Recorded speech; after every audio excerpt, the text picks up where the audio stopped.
Hey, what's going on, guys? Hex here, and today we're taking a look at the Masters of the Universe Classics Filmation Evil-Lyn. This is part of the Club Grayskull subscription service, and you can see that she comes with 3 accessories. I'm going to show off the figure in detail, but first I wanted to do a couple of comparisons for you.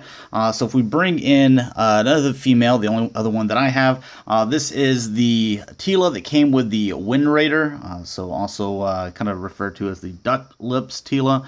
Just because of her weird little expression on her face. But as you can see, 2 female characters, they stand about the same head to head. She obviously has the little thing going over here on her helmet, and then she's got her hair up in kind of like a bun or something. So, but anyways, about head to head. So looking good as far as comparisons with the females.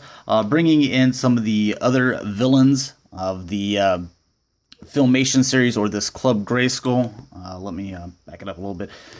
Get a Skeletor, so you can see what they're going to look like on your shelf. Trapjaw over here, and then we'll just throw in Beastman. So you can see all, I don't have them all looking at the camera, but you can see how they kind of look together, which I think they look really good. This is a really cool set to have.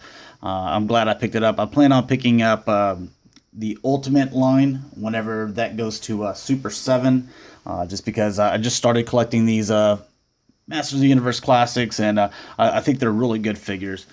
Starting off with the accessories, start off with the head here. So she gets 2 heads.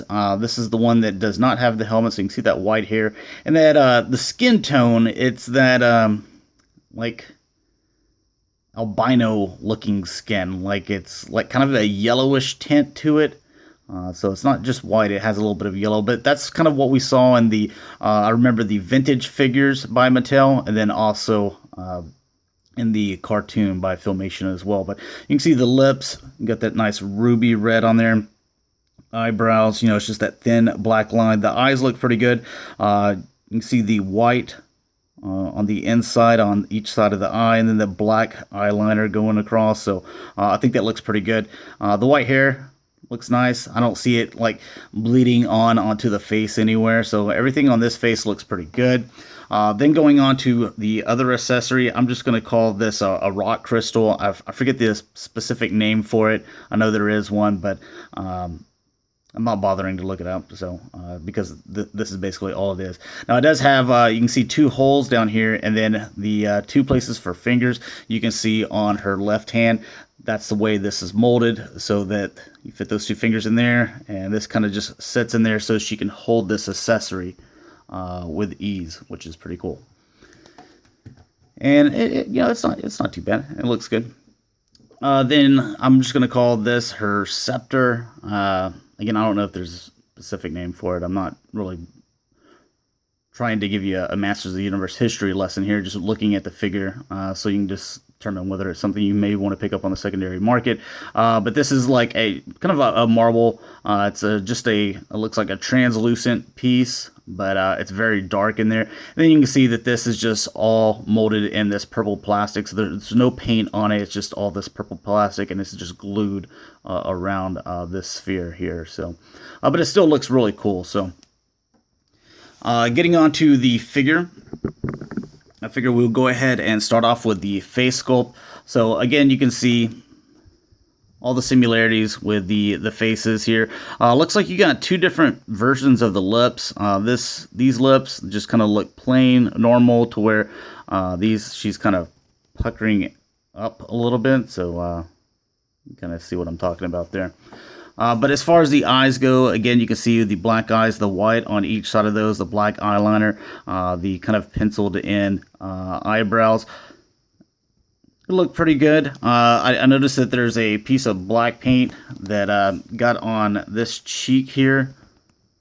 So that's just one little mistake. It's one of those things that, you know, it's probably just my figure, so you might not have it, or yeah, it's one of those things I doubt it's a widespread problem. So this is actually packaged in the tray to where it tries to keep it straight, but I think that whenever I was trying to fish it out. Maybe it bent it a little bit. Again, that's something that you can just take a hair dryer to it for a couple of seconds and you can straighten it on out, or I've pretty much been able to straighten it out without using a hair dryer, so it's not really that big of a problem. I can see the nice purple up here with I'm just going to call this purple, I'm going to call this blue, with the blue paint on there. It looks really good, nothing bleeding on really into the purple. A little bit right there, but not too much to get mad about.